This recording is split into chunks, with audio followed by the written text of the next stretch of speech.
Yes, it is. So I want to take this opportunity to introduce our two presenters. We have Carissa Trujillo. Carissa brings deep community insight and programmatic expertise to Homeward, an organization located in Montana. With over a decade of housing counseling and financial education, she specializes in building inclusive, affordable housing strategies across Montana. And joining her is Jacqueline Fluellen, who's also with Homeward. And she is Homeward's fundraising manager and advances mission-driven funding and strategic partnerships that power affordable housing initiatives statewide. So, Homeward folks, take it away. Thank you, Ellie, and hello, everyone. I'm just going to get our presentation set up here. All right, thanks, Jacqueline. So we are, as Ellie said, we're here from Homeward. We are an affordable housing developer and homeownership center, have a homeownership center in Missoula, Montana. And we're going to talk a little bit, I'm going to talk a little bit about our organization in general. And then our fundraising manager, Jacqueline, is going to discuss a little bit more some of the fundraising strategies that we've been employing and expanding on. Go ahead and next slide there. All right, so there's our mission. We believe that our communities are stronger when everyone has a safe, healthy home. And we are a nonprofit that was established in 1994. So we just celebrated our 30th anniversary last year. We are a community housing development organization. And as I said, we develop homes that Montanans can afford. And then we also provide that homebuyer and financial education and counseling.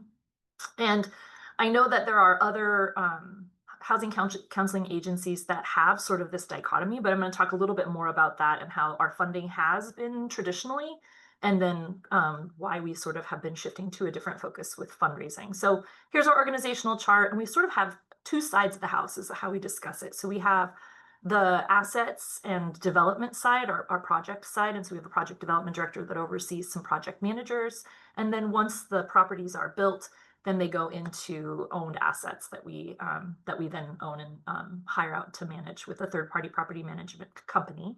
And then we have our programs. So we have a homebuyer educator and financial educator that really help with the homeownership center side of things and really coaching through. I'm going to go into a little bit more detail about this, but our development side is really the money-making side of our house. And that world has been changing. We'll get into that a little bit. And that's making it a little bit more risky for our program side, which is less funded and really what we've been focusing traditionally and for our fundraising. The nice kind of dynamic between the two sides of our house is that without our homeownership center, our development team wouldn't be able to access a lot of the funds that they use in order to build these affordable housing buildings. And so we fund the two sides of the house in very different ways. So just generally speaking, traditionally, our organization has had about 40% of our income coming in through developer fee, through the development of those affordable housing projects. And then once we own them, then there's owned asset fees that we get to make off of those properties. And then fundraising was traditionally about 20%. That for a lot of reasons, the funding that is associated with the development has been challenged recently, and that trend has been happening for about 6 years, where it's we're getting harder pricing. We'll talk about that in a sec, and so it's making it a little more challenging to depend on that 40%. And then owning assets right now, a lot of assets are aging, and so the costs associated with managing them and owning them are increasing, and so that reliance on our developments has become more challenging. A really great example is we have a project that actually just closed, y'all, last week, and it was really stressful and very exciting. But we are not slated to make any income from that project for the entirety of our next fiscal year. And so the problem with depending on these developer fees for funding is that there's really big swings, and that makes it really complicated for our cash flow planning. And so knowing this and kind of looking at some of the federal and state trends when it comes to funding, we realized that we really needed to make a shift for our fundraising manager position, and some of the growth that we have seen with our fundraising is due to that. So we actually had a fundraising and communications position, and that person did kind of both sides of that work for our organization. And we shifted that into two. So now we have a fundraising manager and a communications manager. And the idea there was that we wanted to be able to grow both sides of that team, and making sure that we're communicating out the work that we're doing, and engaging with our communities across the state so that they understand who we are and why we're here, but then also being able to maximize on that communication to do additional fundraising. So, before Jacqueline talks about that need to shift the focus, and what we've been doing kind of in that shift, I'm going to talk a little bit more in detail, just slightly, about each side of our house. So first, we'll kind of talk through the home development side. I just want to talk a little bit about the funding part, and what we've accomplished, just so you kind of have an understanding about us. So, as I said, over the last 30 years, so we have a little over 1,600 homes we've either built or preserved, and we are in 14 communities across the state. And I can kind of give you a map here, just kind of a fun visual of our state. For those of you who don't know Montana, we're a very large state, east to west. To get from Missoula, Montana, where we're located, to the eastern part of the state takes as long as it takes to get from Missoula, Montana to Seattle, Washington. So we have a pretty broad breadth of where our properties are located. Montana, fun fact, has more cows than people as well. So there's a lot of rural communities that we're trying to support. So for our home development, the tool that we're able to utilize is the low-income housing tax credit tool, and then we supplement with some soft funds like home or CDBG, or the affordable housing preservation. These funds, especially the soft funds, are at risk right now. Home and CDBG funding is still in question with some of the cuts that are happening at the federal level. And then the low-income housing tax credits, another sort of risk to this funding source is the capital tax rate. The last time that President Trump was in office, he reduced the corporate tax rate, which then impacts our ability to sell those credits for a price point that works. And so it's a pretty scary thing, I think, for anyone who's doing light tech development. We also use traditional mortgages, and then, as I've said, once the development is or acquisition is done, then our asset management team ensures compliance and property performance. So just a quick snapshot into how we're funding the development side of things. But for our homeownership center, we are a HUD certified housing counseling agency, and we work with Montana's really interesting and unique. We work within the NeighborWorks Montana network, and so we are an affiliate of NeighborWorks Montana. Um, some statistics about our organization. We have over 20,000 clients since 1997 when we started, and we actually, we work to try to keep the barriers low for class participants. And so the only program that we charge for is our Get Ready for Homeownership class, which is $35 a person, and then our homeowner and our financial education classes, as well as all of the individual counseling, is free for folks. This the I think you all probably know this is also funding. We're funded through NeighborWorks Montana and NeighborWorks America funding, and that funding is also in question. And I think that we would likely, if that funding is cut or removed, we would move into more of a fee-for-service model, which is something that we're exploring. But this side of our house, the homeownership center side, opposites at about a $60,000 deficit every year, because and we're able to really supplement that with the money that we're making from the development side. And that's the challenge, I think, for us, is because the development side is a little less solid right now when it comes to the funding. We want to make sure that we're supplementing then with additional fundraising, and so that's what we've been working on for the last few years. So that's me laying the stage for you all to hear from Jacqueline, our fundraising manager, about the way that we are approaching fundraising with some consistent program areas, as well as new and innovative ideas. So I'm going to hand it off to Jacqueline. Cool. Thank you, Carissa. So I'm Jacqueline Fuallen. I'm going to be There we go. Doing the slides as I talk, so that's going to be interesting, but I think I can handle it. I'm here to just talk about our different strategies and short-term and long-term goals for ways that we are raising money as an organization outside of the standard ways that Carissa had mentioned before. So I kind of want to start just with our approach. So Homeward utilizes a relationship-based approach versus a transactional-based approach. And what that really means, also, I have dogs, and you just heard one of them right there. So apologies if they're barking. But we use a relationship-based approach. So what does that mean? Personalized outreach. When I talk about that, it's when we get a donation that's over $500, I'm sending that donor name, any quick bullet points that I have, and their phone number to Carissa to make that phone call. And I know that, best practices say you should do it within 3 days. To be completely frank, that doesn't always happen, but the phone call always happens. And what those phone calls offer, and I'm sure that you guys know this, but it's just a chance to touch base with those donors, find out their interests, share what you think is going to be happening in the next couple months, and identify the areas that they might be able to give more at. But that relationship-based piece, a lot of our donors are long-term, but we also want to ensure that those donors who are coming in for the first time or maybe just made their second donation also feel welcome and a part of what we're doing as an organization. I do set up draft call strips or draft call scripts. This is going to be the problem with me reading my notes, y'all. To help our directors or staff or leadership team make those calls. And then we do always send handwritten thank you notes as well. Networking events. So this is like a personal strength and something that I know that I bring to my fundraising approach just personally.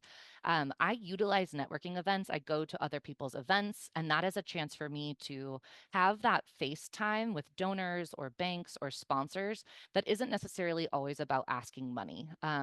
I could potentially be talking about an upcoming project or a program need that we have and making that face-to-face contact.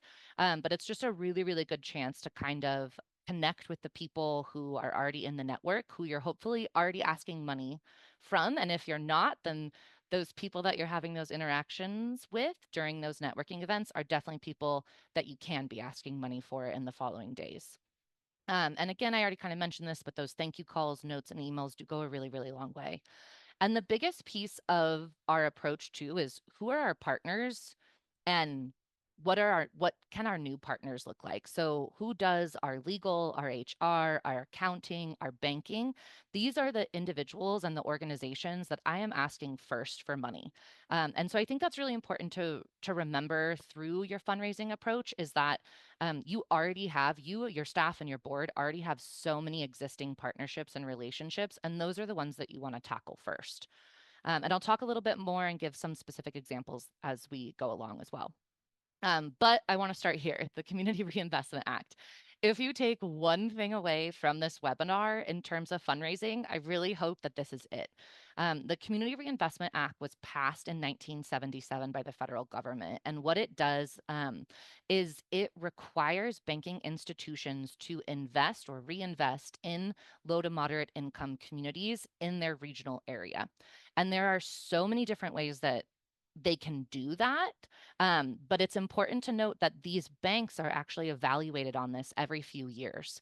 And so as housing counseling organizations, you qualify, you are CRA qualifiable. And the way that those qualifications, I mean, they're going to post some links, and so you can totally deep dive.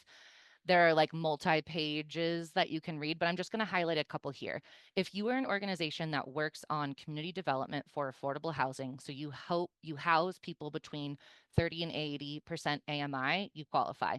If your team offers support services like childcare, education, workforce development, job training, housing services, housing counseling counts, you qualify. Even if your curriculum is meant for low to moderate income folks, but maybe you don't even serve the majority of low to moderate income folks, you still qualify. If you do any sort of economic development, financial stability, strengthening, budgeting, all of that makes you CRA qualifiable. And so what that means is that when banking institutions engage with your organization, they are utilizing that partnership to enhance their score for their CRA evaluation. The ways they can do that is if any of those banking institutions give you loans, if they make any investments, whether that's, it could be a financial direct donation or a sponsorship.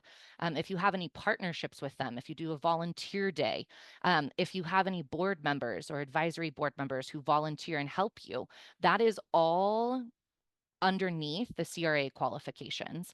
And so it's really, really important to dig into this or deep dive into this. When I first started 2 years ago, this was a clear space for Homeward to really grow that piece and be generating a lot more donations from the CRA. And it just really leads to future sponsorship opportunities. We do have a Federal Home Loan Bank of Des Moines, which Montana is a part of in terms of regions. And last fiscal year, we raised $280,000 through a 3-to-1 match that the Federal Home Loan Bank offered.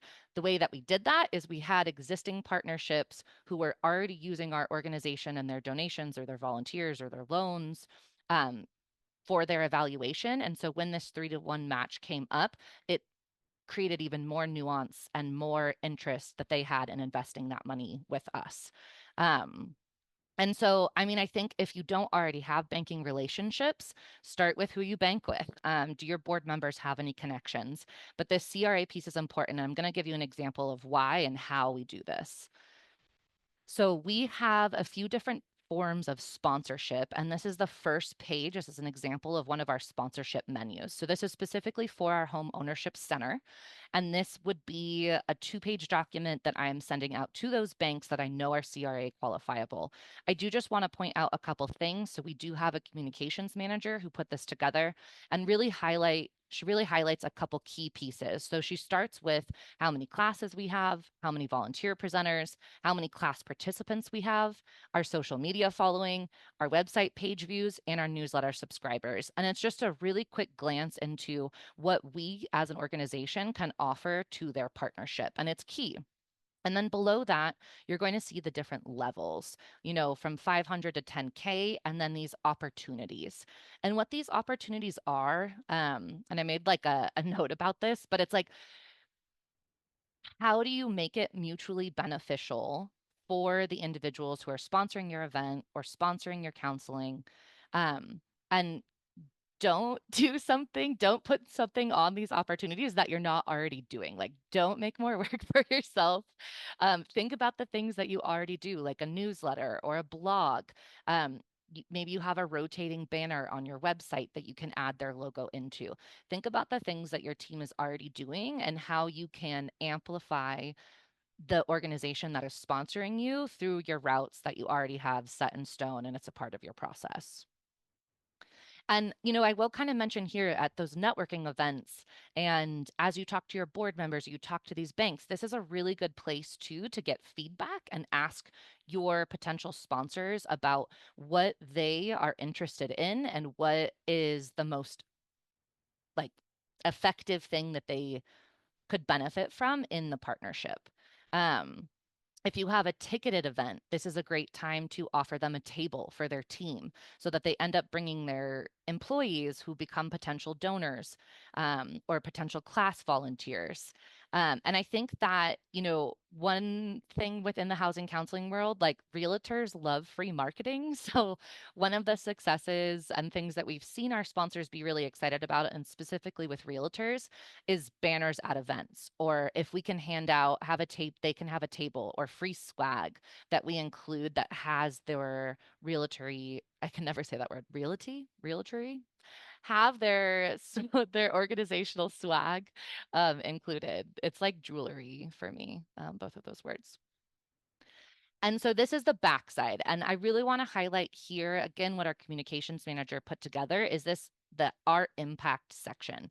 So this is really detailed but high-level detail information on what our organization provides. And it should be very, very clear that what we provide is CRA qualifiable. So we serve 1,000 Montanans every year through our classes. We have that number of homes and that many low to moderate income residents. And then we include just a couple graphics and some stats so that when that bank or that organization is applying for their CRA evaluation, all they really have to do is take this 2-pager and that counts for their evaluation points. So you want to make it really easy for them and clear that their financial contribution qualifies under CRA. Okay, now I'm going to get into a couple other things. We're not talking about our grants. We're not talking about our funding. This webinar is one of those places where we really want to be highlighting different areas and different strategies because we know you know about a lot of it. And so hopefully, we can kind of inspire or help you think through some of your own events, appeals, and approaches. And so for events, we do have one annual fundraiser a year. It is free to attend. It is a 1-hour luncheon, and we utilize the Benavon model. And in that model, what we do is we gather 20 to 25 table hosts who we ask to fill a table of 10. And so what that means is, I prepare, and this is probably the most time-consuming piece of our annual fundraiser, is I prepare all the language, the emails for them to send out, the scripts. I'm tracking who they're inviting. We have an RSVP link. But what that means is that we have, around 20 to 25 people who are inviting their own networks. And what that meant for us last year is that we had 45 new donors at that event. We raised $45,000 in event sponsorships and over $110,000 total in donations, with the cost of the event being $8K. That cost does not include event staff time. And includes event costs, but not staff time. However, it's really our communications manager, myself, and our executive director who are putting those pieces together. But we've really gotten to a flow around what we offer, how it goes. I'm reusing the information that I wrote last year and updating it. And so it's a pretty accessible way to do a fundraiser. We don't have a raffle. We don't have a silent auction. We don't have music. And it's quick. People show up. It's free. And we raise quite a bit of money from that. We also utilize our anniversaries. So Carissa mentioned that we turned 30 last year. And I'm going to just kind of give a couple examples with that 30th anniversary. So we raised $11,000 in sponsorships for our 30th anniversary, with the cost of the event being $6K. And for that 30th anniversary, I did not reach out to our typical or standard or known sponsors. It was a special event. It was unique. We had already hit up those sponsors earlier that year. I didn't want to ask them twice. And so what we did was we really kind of pushed some of the organizational norms a little bit in terms of who we're asking. And what I did was I reached out to our building development partners. Historically, we have not reached out to those partners for money. And what we found was quite a few yeses. And so I think it's just a good example of maybe sort of just pushing the boundaries or pushing some of the organizational norms around who you can ask and why. And the worst that you can hear is no. And so I am definitely that person that just likes to go for it. And it's been successful. At that 30th anniversary, we also did something new. And this was an experiment, and it is on a slide in the future, but I'll just kind of talk about it now. So the 30th anniversary was free, and we received quite a few in-kind donations and created 10 baskets for an equitable raffle. So each person who showed up to the event got one ticket, and then they had the chance to put those in one of the 10 basket options that they had.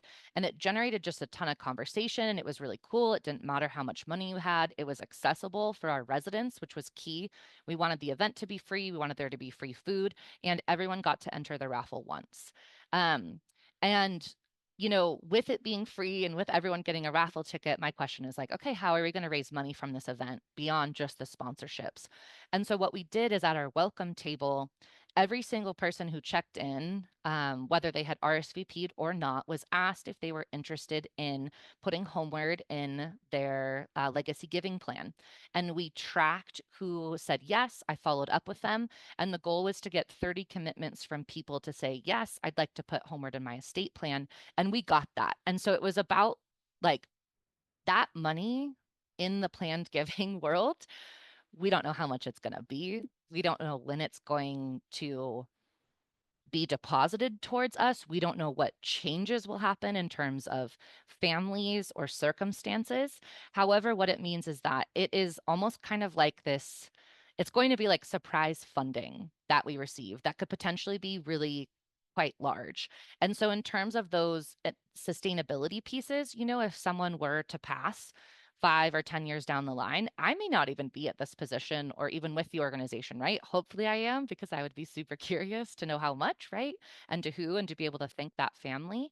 But it's going to be funding that comes in at uncertain and unknown times, but can really change what is possible for the organization that fiscal year or the following fiscal year.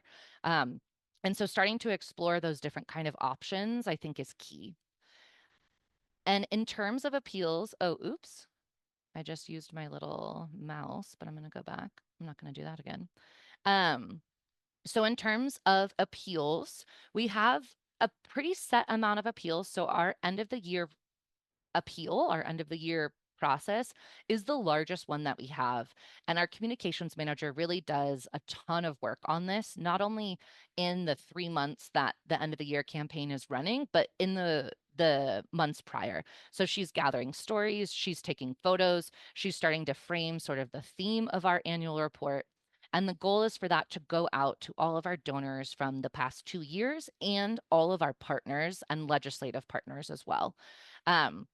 We utilize this annual report throughout the year. We take it to our tabling events. When we're networking, we hand it out.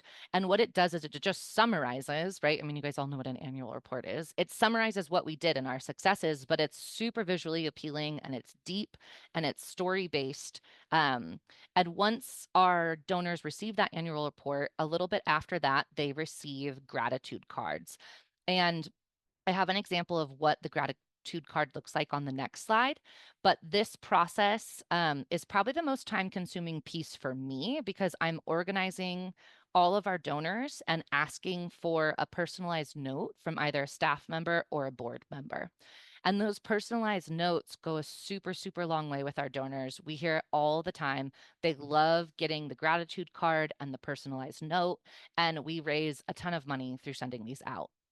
Then the following piece, or the last piece of that end of the year appeal, is a December 31st or January 1st email that goes out that's about looking ahead.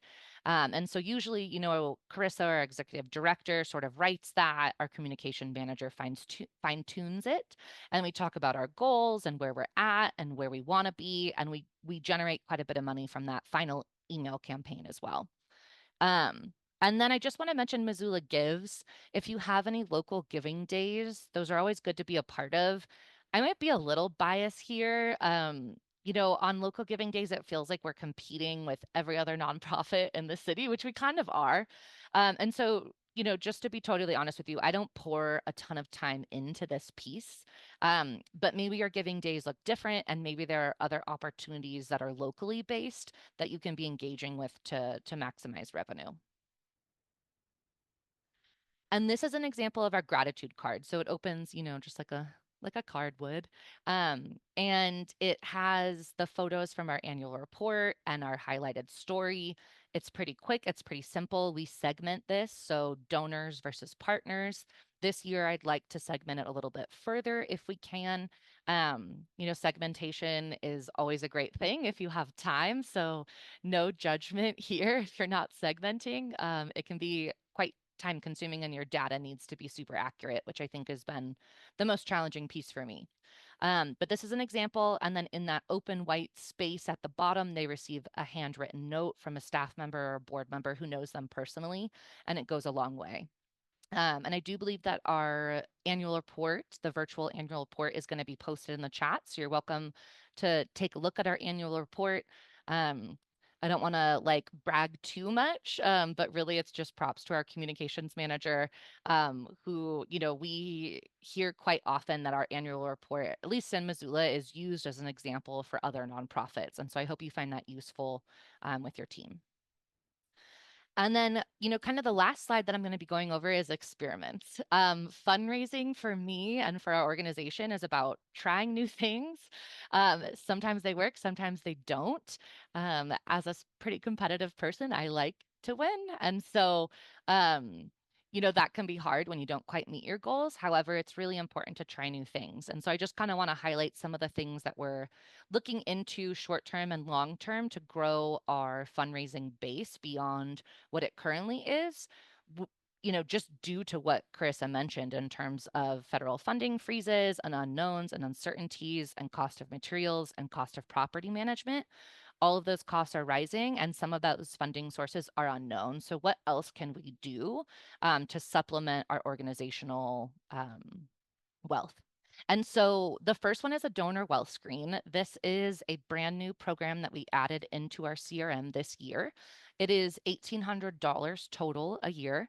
And what it does is it provides specific information on all of our donors. So what organizations have they given to in the past? How much? Do they serve on any boards? And our goal with that is to build a better segmented process within our database and within our CRM. So ideally, what we're looking at in the medium to long term is really being able to segment our donors into interests and into potential of giving. So if we have a fifth of our database and donors or supporters or partners, there's a lot of people in there, right? But if we can identify that fifth who's really interested in sustainability, the next time that we have a sustainable building piece for a new project, or we're doing a renovation or a rehabilitation, what I'd really love to be able to do is give that specific group just a quick update to hear from us. There's going to be, in that segmentation as well, it's also like how much can we ask them for, which is tricky to know. I'm not going around talking to donors being like, oh, like how much is your house, right? And so what this tool does is it gives us just a little bit more insight into their capacity. And on the flip side of that too, we have a couple donors who are long term, been with us those full 30 years. And their contribution, their monthly contribution or their annual contribution is the largest one that they have in their history when I pull that data. And so that is also super, super important. Just to recognize that, to acknowledge that, to really be in gratitude for what they're able to give. We have class participants or some of our low to moderate income residents who give, and maybe it's not that 500 or that 5,000 donation, but to them it's massive. And so really being able to center that and be thankful and gracious towards those donations is also a key piece of this donor wealth screen. I talked about that planned giving piece. So we used that new strategy at the welcome table. It was successful. Again, planned giving and legacy giving. Maybe some of you have someone that's specifically focused on your team regarding that. We don't. And so I've been kind of like learning as I go, and we have a couple board members who are lawyers who have been helping. And each individual in terms of their legacy or estate plan is going to be very unique and different. And so this one is a little bit more unwieldy and unknown, but I am excited to see what that means for the organization moving forward in the next couple decades. Another experiment that we are doing, I'm actually in the process of doing it right now, is a lapsed donor appeal. I'm going to, because this is Homeward's first lapsed donor appeal, so lapsed donor, if you don't know, but you probably do, it's someone who has given in the past, but who hasn't given in this last fiscal year. We are going to be extending out 9 years. I got here 2 years ago, and I just figure if we're going to do it, we might as well do it big. And so we have a process. We're going to send out a mailed letter. We're going to have 2 follow-up emails. And then a couple ideas that I've been learning from other development directors and some of our supporters is that follow-up phone calls and that personalized touch and that approach, right, that I talked about earlier with relationship building and it being that being the value base. We're going to be hopefully making some phone calls, right? And so we'll be using the donor wealth screen to identify the lapsed donors, pick out 10 to 20, have Carissa call them or a board member call them. And so there's these tiers that we'll be utilizing throughout it. But it's new, so we'll see how it goes. The next piece we have Housing Night. That's a new event that we are planning in partnership with around 10 different other organizations. The Paddleheads are our local baseball team, and we are going to be having a night that's specifically focused on housing. And so we invited the other housers in Missoula to be a part of it. Our city and our county is also a part of it. There's a bank that's sponsoring it. And then we have a couple different organizations who are popping in to help spread the word or build into the programming. And we're going to be having we have a raffle going on for an e-bike. You do need to, if you're in Montana, feel free to enter that e-bike raffle, but we will not mail it. But that revenue that's raised from that raffle will be split amongst the 5 housing organizations. And then we get a portion of the proceeds from ticket sales that night, which is also just going to be equitably split amongst the 5 NGO housing orgs that are involved. And this one isn't going to be a huge fundraiser for us because we're splitting all that revenue, right, by 5. But the outreach and the education and the face time that we're getting is going to pay off for us short and long term, I believe. And another piece that, oops, I just did it again, but I went back. Cue Britney Spears. But the next piece, and this is a longer term goal for us, and we'll kind of see how it shakes out. We've done a little bit of this, but property tours. As you saw on our map earlier in the presentation, we have properties in 14 different communities across the state of Montana, and Montana is huge. Our furthest property, I think, is like 5.5 hours from Missoula, 6. I don't know how long Malta is, but they're far. And in these cities, we have lenders who helped with the homes. We have community organizations who helped get people into the housing. We have vendors, construction, all of these different pieces. And so one of our long-term goals is to really be going to these places more and allowing myself and our communications manager and just our team in general to really go visit, build those relationships, be asking for money, and expand sort of outside of Missoula. And then the last piece that I want to mention is we have an intern. He's here for the summer, 3 days a week for 3 hours for about 10 weeks. So not a huge time, but what I'm utilizing that intern for is to do some of the stuff that takes more time. And so he's really, really going to be helping with that donor wealth screen and the segmentation. It can take hours to get your data clean, and also the impact of clean data is just going to enhance your impact for your overall fundraising goals, short term and long term. Yeah, so that's what I wanted to cover. I have the next slide here because I think we're gonna sort of transition and move into the Q&A portion. And so I actually don't know if I'm supposed to stop sharing at this point. We can switch over to Ebony now because we have Awesome. we have a Q&A slide as well. Perfect. But we do have a few questions, so I'll get started on that. Okay, so the first question is, you mentioned the cost of your 30th anniversary was $6,000. What was the money spent on? Yeah, so the money was spent on, we had free food and a 1 drink ticket for everyone that was there. And so we created these really cute like homeward bucks that we handed out. And so each person got a free drink ticket, the free raffle ticket, and then access to free food and non-alcoholic beverages. There were a few printing costs, but other than that, the rental for the location that we had were the costs. Okay. And so somebody's just asking about the recording. Yes, we always record these, and you can find them on our YouTube channel. We always send them out to the Leaders in Housing Counseling listserv, and recently we've been experimenting with sending them out through Zoom to people who registered. So I will say it does seem that if you registered and then you came in by phone, Zoom doesn't see you as attending, so you might get an email that says, "We're sorry you couldn't make it, but here's the recording." So anyway, sorry about that. If you come in by phone and you registered, you may get that kind of weird email. Anyway, it's always recorded and always on our YouTube channel. All right, what is the name? There's a couple questions about the donor wealth tool. So what's the name of it, first of all? And then Is it info that you put in? Like kind of, I think they're just asking for a little bit more detail about it. Yeah, so our CRM is Bloomerang. So I don't know how many of you guys use this. And so Bloomerang is our database, and they have an add-on tool. And the name of the donor wealth screen that we use is called Donor Search. And so it's an add-on, so it's a little bit reduced because we use Bloomerang. And what it does is it gives us access to all of the information that they already have on their donors. And so yeah, I'm like, how much do I want to go into donor search if you're curious? It's basically donor wealth screens are something that organizations, specifically national organizations, have been using for years.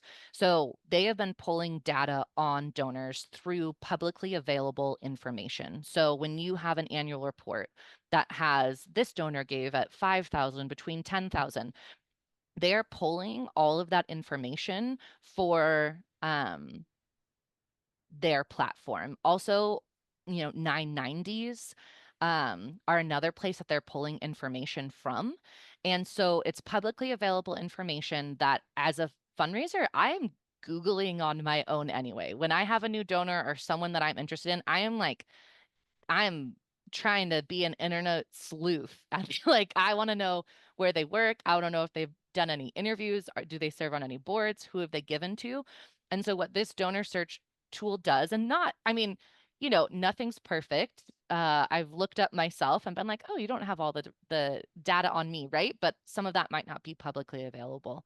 But all of that to say is that it's doing a lot of that work that I do for donor research in one place. Okay. And somebody mentioned Donor Perfect is what they use. Yeah, that is another example. Yeah, Some- donor perfect. Okay.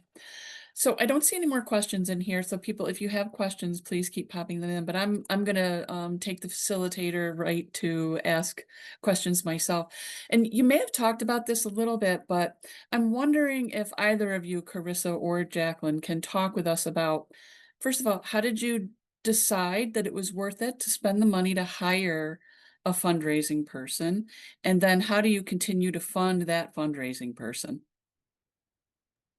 I think for the beginning of the position, it was really clear that because it was a fundraising and communications position, it was really the opportunity as Homeward grew as an organization to start kind of controlling the narrative out there and letting folks know who we are and what we're doing. Because the more that people know what we're doing, the easier it is for us to do our job, right?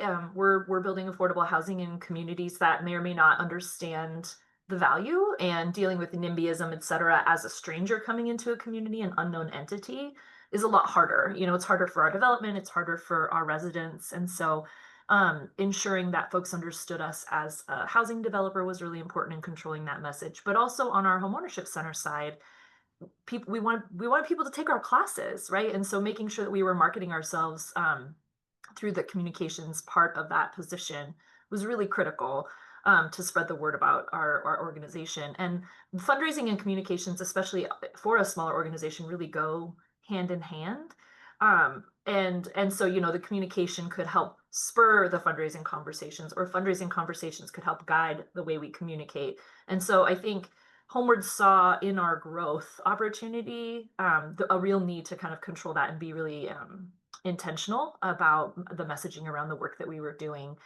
And it became too much for one person. Honestly, the organization has grown exponentially, and the need for financial and housing counseling, the need for affordable housing across the state has only increased. And as we continue to try to be responsive to community need, that those positions needed to be separated. And so we set a goal and hit that goal financially. And there are certain positions in our organization that can kind of help reach that goal. Jacqueline is very motivated by those sorts of things. I think that the fundraising manager does have the ability to sort of make up some of that additional cost. Not that you would ever want a person to feel like their role was entirely based on them making their own money, but it is a helpful thing, right? If you've got somebody who's dedicated to fundraising, it's highly likely you're going to make more money in fundraising and kind of pay for the difference that the separation from 1 to 2 made.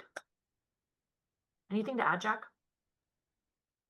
I mean, yeah, it kind of depends on the year, right? Like, so my first fiscal year, I brought in 7.5 times my salary. That was due to a lot of factors, right? Our team, it's not like when I say I'm talking about like the fundraising pieces that weren't grants, that weren't federal money. So it's absolutely team based. But that was dependent on the Federal Home Loan Bank 3-to-1 match, right? And so this last fiscal year, it's sitting at, I think, like 3.5, because I love metrics like this. I think it's sitting at like 3.5 times my salary. And so what that means is that, right, the salary is covered, but then that can pay for other salaries. I've shifted into less specific funding for the home ownership center and more into general operating funds so that our finance director and our leadership team can make the decision about where they're putting that money. So looking at, you know, trying to raise more revenue that's unrestricted so that our organization can do what we need to do in other places. Um, and I think too, it's like, I help with our asset management team. So, raising money for a playground right now. I think we totaled at like 33K. It took 2 years. I don't know how many people here have raised money for a playground, but it's really hard. And it's not an easy sell and they're super expensive. Right. But it's like my job isn't only just about raising money for myself or raising money for fundraising and communications, but it's also about supporting other fundraising endeavors that our team in asset management and building development and the homeownership center have as well. Well, great. I mean, I don't have any other questions and there don't appear to be any in the chat, but a couple of people who had to leave early have expressed their love for the presentation. So I hope you're seeing that in the chat. And with that, I'll hand it over to Bruce to wrap us up. Well, excellent. Thanks so much. What a terrific presentation. What a terrific programmatic approach. Thank you, especially for being so specific about what it looks like and the more practical steps in doing this work. So that's I think helpful to all of us. And I'm sure this one will have a life of its own on the YouTube channel too. You'll be a YouTube star. It'll be great. I did want to also make a kind of a strong plug for, first being reminded, thank you, Ellie or Ebony, whoever reminded me here. We do have our upcoming webinars, the FHA Lost Mid. It's our FHA specialist, Steve Sharp, who's always terrific, very specific, very helpful. He is going to give us the latest updates on where FHA stands, and we hope at that point that also VA, we'll see. And public-private innovation is NHPS. They are out in California. They're doing really great work here that's way beyond what we normally think of as our kind of tasks, but really working with private companies and the private nonprofit intersection. So again, we like to get innovators out front here, and Jesse's really one of those people. So thanks, everybody. The I love this new graphic. It's we want you to join NHRC because it supports your work, and we will continue doing that. And so we'll continue to work on funding. We'll continue to work on trying to figure out new paths for funding. We'll continue to do the webinars.